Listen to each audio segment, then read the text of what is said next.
and welcome to episode 5 of Diary Doodles, where I draw whatever I want and talk about the process and whatever I've been getting up to lately.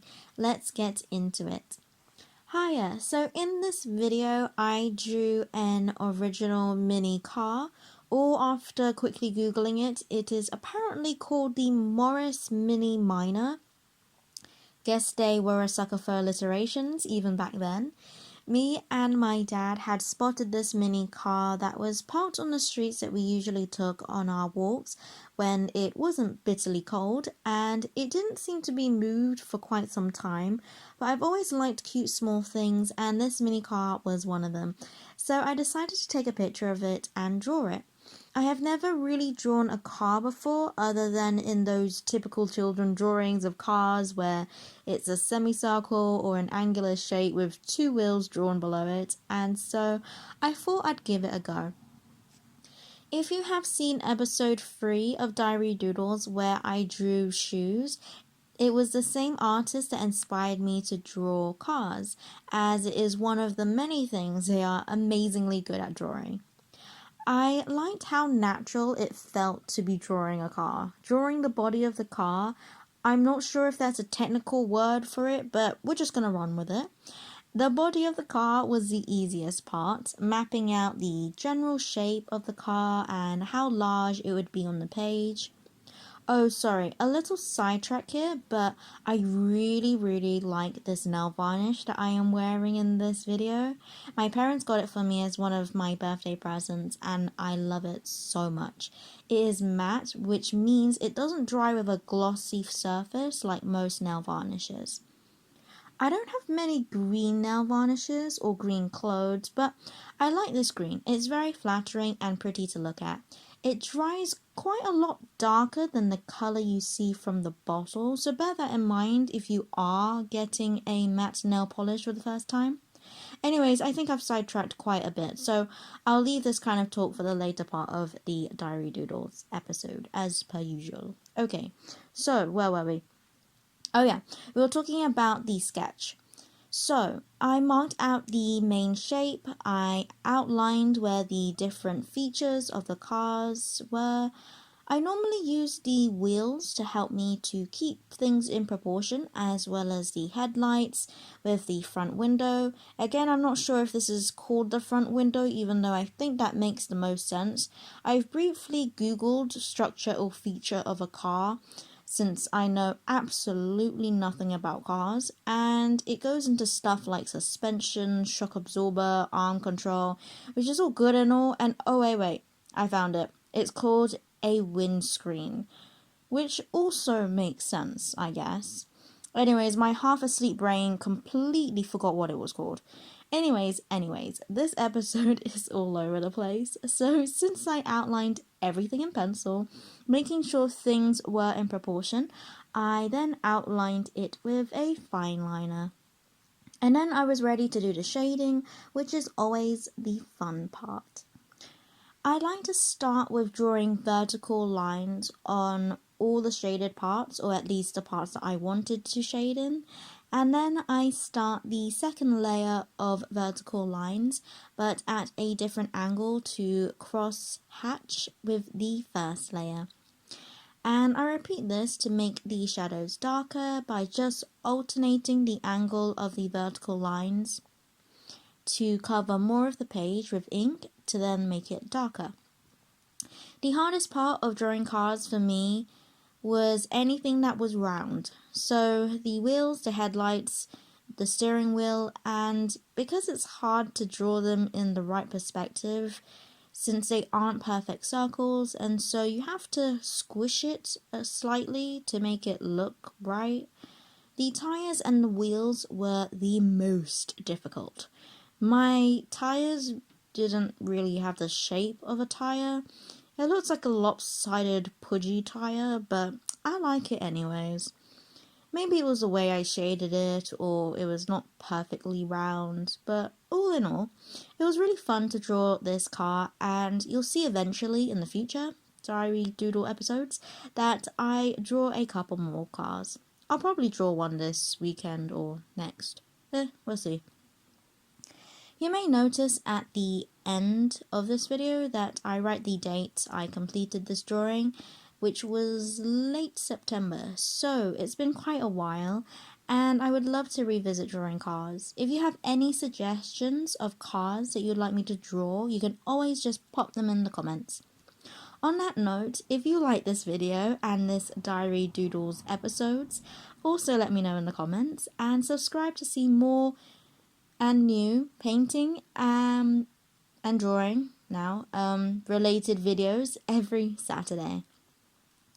Alrighty, so back to random stuff I like to talk about.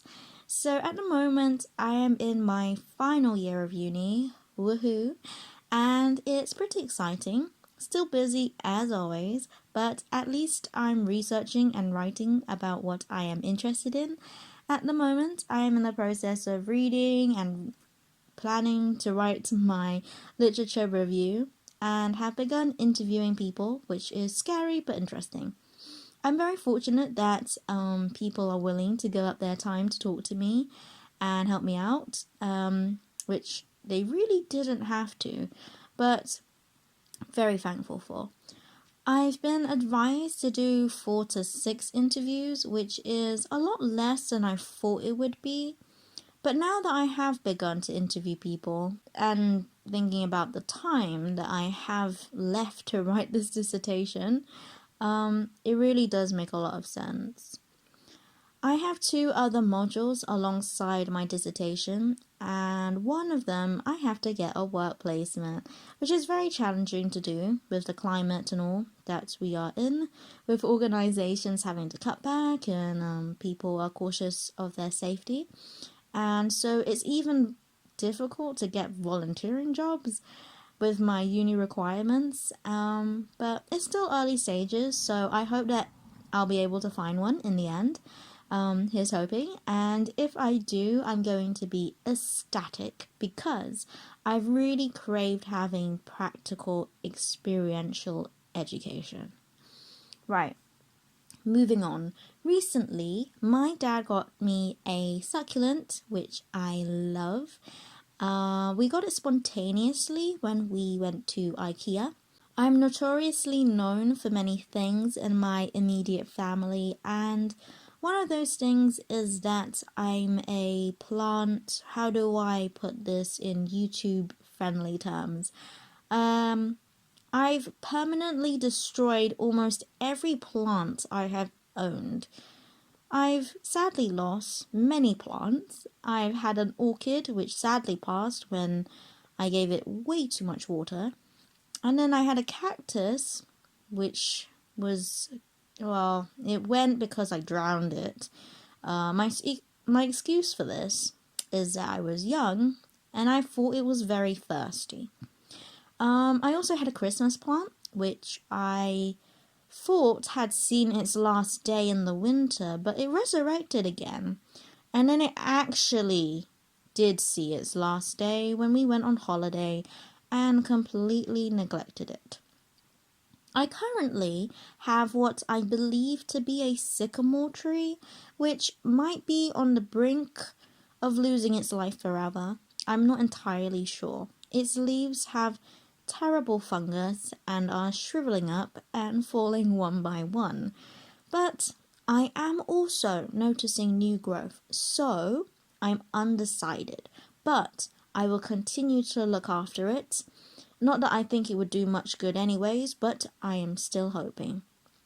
I accidentally grew this sycamore tree because I left a pot of soil outside hoping that these slugs and worms would make it a home. Kinda the same concept as a man-made birdhouse, but for slimy, slow-moving creatures.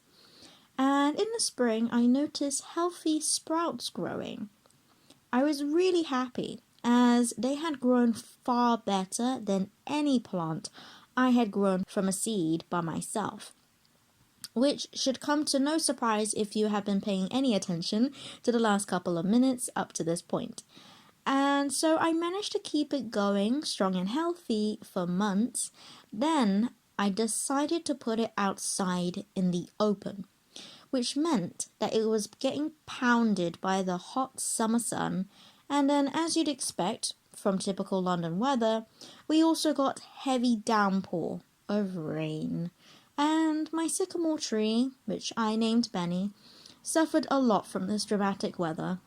I'm surprised that he didn't turn into a worse state earlier, if I'm honest, but I'm still hoping that he resurrects in the springtime, and I can try to look after him better with a tinsy-wincy bit more wisdom and knowledge. Anyways, so you might be wondering about if my succulent has met an unfortunate fate like so many did before it. And the answer is Jenny, my succulent. You can probably figure out my method to naming my plants. Did I mention that my fake bonsai tree is called Penny? Anyways, Jenny, the succulent, is healthy and happy at this current moment. Granted, I've only had her for nearly 2 weeks, so it's still early days.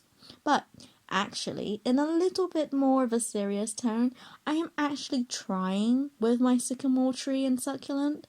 I have higher hopes for the succulent, as it was not grown from a seed by me, and it's a jade plant, which, from what I have heard and read, it's very resistant and has a strong will to live, with more tolerance for people like me. There was a bunch of YouTube videos as well and websites that gave a lot of tips, which was really helpful, although at times it was a little conflicting, but that's the internet for you. I plan to grow more jennies when it is the springtime, which is very exciting. Although no one has asked for a picture of Jenny, here it is. Isn't she beautiful?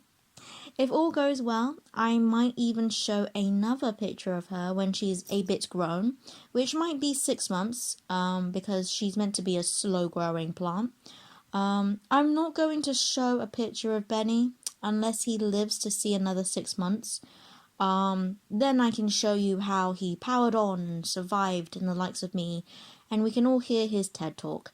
So, with that, we're going to wrap it up with my TED Talk for this video, and I hope that you enjoyed this video. I have so much fun writing and talking about, well, me in these diary doodle videos, so I hope you enjoy them too. So with all that said, God bless, and I'll see you later.